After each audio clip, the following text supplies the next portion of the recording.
Les 7 attaques spirituelles que le diable utilise contre les élus. Le combat spirituel fait partie intégrante de la vie du chrétien. Dès que nous acceptons Jésus-Christ comme notre Sauveur et Seigneur, nous devenons des cibles pour l'ennemi. Il ne s'attaque pas à ceux qui marchent dans les ténèbres, car ils lui appartiennent déjà. Mais les élus de Dieu, ceux qui brillent de la lumière du Christ, deviennent des cibles privilégiées de ses manœuvres. Aujourd'hui, nous allons explorer 7 attaques spirituelles que le diable utilise pour tenter de détourner les élus du chemin de la vérité. Ces stratégies ne sont pas toujours évidentes, mais elles sont réelles. En les exposant à la lumière, nous apprendrons comment les surmonter par la puissance de Dieu. Avant de commencer, je t'invite à t'abonner à cette chaîne pour recevoir d'autres messages qui nourrissent ta foi et t'aident à marcher dans la lumière. Active également la cloche pour ne rien manquer. Ce que tu apprendras aujourd'hui pourrait transformer ta vie. Le diable est rusé, il ne se présente pas toujours comme un adversaire évident. Non, il préfère s'introduire subtilement dans nos vies, utilisant des stratégies cachées pour saper notre foi, affaiblir notre détermination et nous éloigner de notre appel divin. Mais Dieu ne nous a pas laissés sans défense. À travers sa parole, il nous a donné les clés pour reconnaître et vaincre les plans de l'ennemi. La première attaque que l'ennemi utilise contre les élus, c'est le doute. Lorsque nous sommes confrontés à des épreuves, lorsque nos prières semblent rester sans réponse, le diable murmure à notre esprit « Dieu t'a abandonné, il ne t'écoute pas, peut-être que tu n'es pas digne de son attention ». Ce doute s'infiltre doucement, comme un poison, affaiblissant notre foi. Mais rappelons-nous les paroles de Jésus dans Marc 11, 23. « Tout ce que vous demanderez en priant, croyez que vous l'avez reçu, et cela vous sera accordé. » La foi est notre bouclier contre cette attaque. Lorsque le doute surgit, proclamons la fidélité de Dieu et la puissance de ses promesses. La deuxième attaque, c'est la distraction. Dans ce monde moderne, les distractions sont partout. Les réseaux sociaux, les divertissements, les responsabilités quotidiennes, toutes ces choses peuvent nous détourner de notre communion avec Dieu.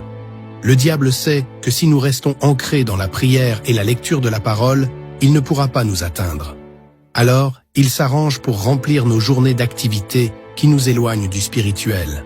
Mais Jésus nous rappelle dans Matthieu 6, 33, « Cherchez d'abord le royaume de Dieu et sa justice, et toutes ces choses vous seront données par-dessus. » Remettons Dieu au centre de notre vie et refusons de nous laisser distraire par ce qui est secondaire. La troisième attaque est plus subtile, mais tout aussi dangereuse. Les pensées négatives et la culpabilité. Combien de fois avons-nous entendu cette petite voix nous rappeler nos erreurs passées, nos échecs, nos péchés?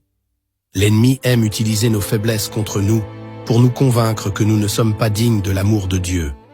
Mais écoutez ceci, il n'y a donc maintenant aucune condamnation pour ceux qui sont en Jésus-Christ. Romains 8, 1. La grâce de Dieu est plus grande que n'importe quel péché. Lorsque nous confessons nos fautes et que nous nous repentons sincèrement, Dieu nous pardonne et nous purifie. N'écoutez pas les accusations du diable. Il est le père du mensonge, et son objectif est de vous faire oublier votre identité en Christ. La quatrième attaque, c'est l'isolement. Le diable sait qu'un croyant isolé est plus vulnérable. Lorsqu'il parvient à nous éloigner de la communauté des fidèles, il peut plus facilement semer le découragement et l'abattement. Peut-être avez-vous déjà entendu cette pensée. Personne ne te comprend vraiment. Tu es seul dans ce combat. Mais c'est un mensonge. Dieu nous appelle à marcher ensemble en tant que corps de Christ. Hébreux 10, 25 nous exhorte à ne pas abandonner nos assemblées, mais à nous encourager mutuellement, surtout alors que le jour du Seigneur approche. La communion fraternelle nous fortifie et nous protège contre cette attaque. La cinquième attaque que le diable utilise, c'est l'épuisement spirituel. Il s'arrange pour que nous nous sentions fatigués, surchargés, à bout de force, au point que prier ou lire la Bible devienne un fardeau. C'est dans ces moments de faiblesse qu'il murmure « Tu es trop fatigué pour prier. Pourquoi te fatiguer? Cela ne changera rien. » Mais c'est précisément lorsque nous sommes faibles que Dieu manifeste sa force. Ésaïe 40, 31 nous rappelle que ceux qui espèrent en l'Éternel renouvellent leur force, qu'ils s'élèvent avec des ailes comme des aigles, qu'ils courent et ne se lassent point. Si vous ressentez cet épuisement, tournez-vous vers Dieu. Il vous portera et vous restaurera. La sixième attaque est peut-être l'une des plus destructrices, c'est la division. Le diable aime semer la discorde parmi les croyants, que ce soit dans les familles, dans les églises ou dans les amitiés. Une église divisée est une église affaiblie. Jésus a prié pour l'unité de ses disciples dans Jean 17, 21, disant « Je prie pour qu'ils soient un, comme toi, Père, tu es en moi et comme je suis en toi. » Nous devons veiller à ne pas laisser le diable utiliser nos désaccords pour nous éloigner les uns des autres. La paix et l'amour doivent toujours être au cœur de nos relations. Enfin, la 7e attaque, c'est la peur. La peur est une arme puissante que le diable utilise pour nous paralyser et nous empêcher de marcher dans la foi. Peur de l'avenir, peur de l'échec, peur de l'inconnu.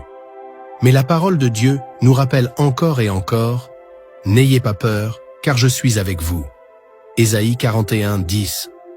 2 Timothée 1, 7 déclare également « Car ce n'est pas un esprit de timidité que Dieu nous a donné, mais un esprit de force, d'amour et de sagesse. La foi chasse la peur, et lorsque nous nous appuyons sur Dieu, nous découvrons une paix qui dépasse toute compréhension. » Si tu te reconnais dans l'une de ces attaques, sache que tu n'es pas seul. Dieu t'a donné les outils pour triompher, et ensemble, nous pouvons nous fortifier dans la foi. Je t'invite maintenant à partager cette vidéo avec une personne qui pourrait aussi avoir besoin de cette lumière.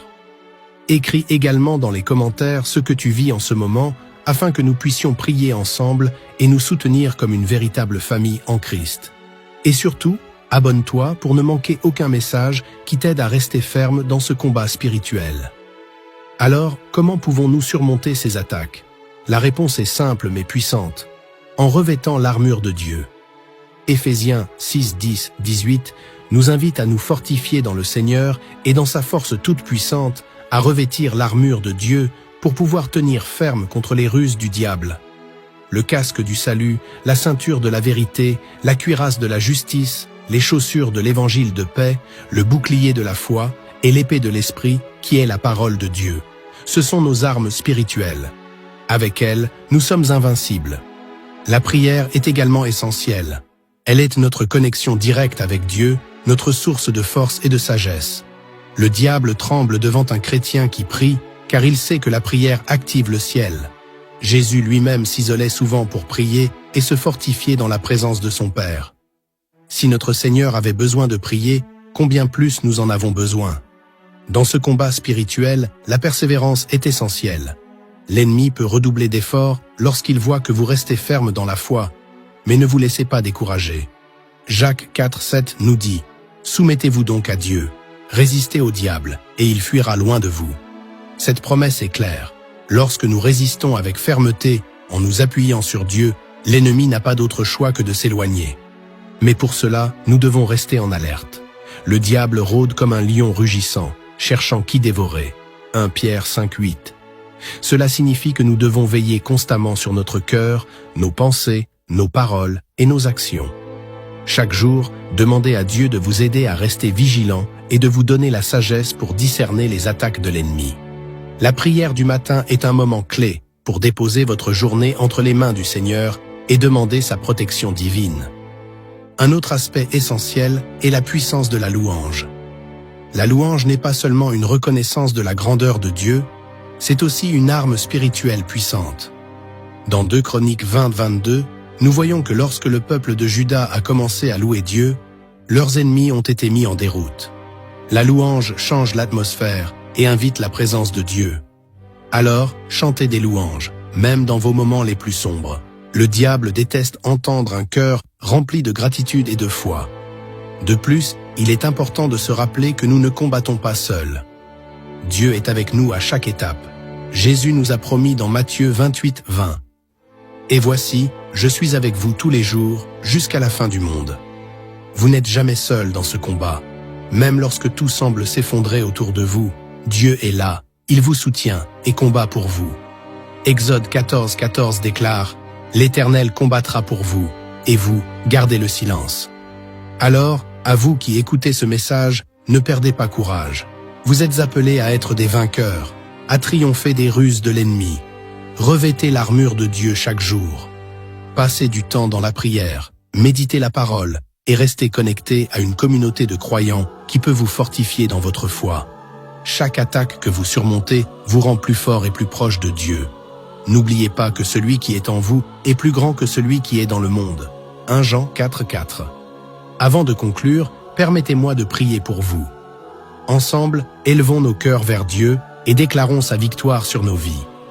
Seigneur Tout-Puissant, nous venons devant toi avec humilité et confiance, reconnaissant que tu es notre refuge et notre force. Merci pour ta présence constante, même dans nos moments de faiblesse. Père, nous te demandons de nous protéger contre les attaques de l'ennemi. Donne-nous la sagesse pour discerner ses ruses et la force pour y résister avec foi. Remplis nos cœurs de ta paix, de ta joie et de ton amour. Seigneur, habille-nous de ton armure divine et aide-nous à marcher chaque jour dans ta lumière. Nous proclamons aujourd'hui que la victoire est nôtre, car Jésus-Christ l'a déjà remportée à la croix. Nous te louons et te rendons gloire, au nom puissant de Jésus. Nous prions. Amen. Frères et sœurs, ce combat spirituel est réel, mais souvenez-vous, en Christ, nous sommes déjà plus que vainqueurs. Si cette vidéo vous a parlé, laissez un Amen dans les commentaires pour déclarer votre foi et proclamer votre victoire sur les ruses de l'ennemi. Partagez ce message avec quelqu'un qui traverse des épreuves, car vous pourriez être l'instrument que Dieu utilise pour le fortifier aujourd'hui. Et surtout, abonnez-vous à cette chaîne pour continuer à recevoir des messages qui nourrissent votre âme et vous aident à marcher dans la lumière. Que Dieu vous bénisse abondamment et qu'il renouvelle vos forces chaque jour. À très bientôt dans une nouvelle vidéo inspirée par sa parole.